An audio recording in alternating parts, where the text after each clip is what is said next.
Hi friends, ఇప్పుడు 20 సంవత్సరాల పిల్లకాయల కానించి 60 సంవత్సరాల పెద్దోళ్ళ వరకు హార్ట్ అటాక్ వస్తామండి.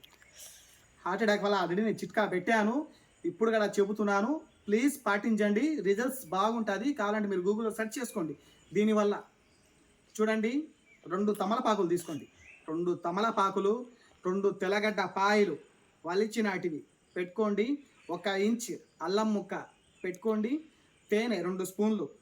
ఈ 4 ఐటమ్స్: తమలపాకు, 2 అల్లం 2 తెల్లగడ్డ పాయలు, 1 ఇంచ్ అల్లం, 2 స్పూన్లు తేనె. ఇది కలుపుకొనేసి బీడలాగా మర్తేసి పరగడుపున తెల్లారితో ఈ విధంగా తినండి.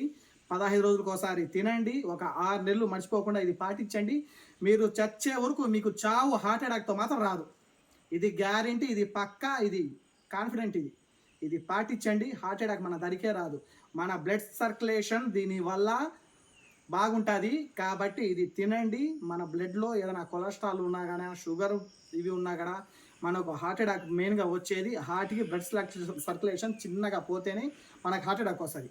మన ఈ బీడా కానీ తింటే బ్లడ్ సర్క్యులేషన్ బాగుంటుంది. మనకు హార్ట్ అటాక్ రాదంటే రాదు. హార్ట్ అటాక్ వల్ల మనకు చావే రాదు.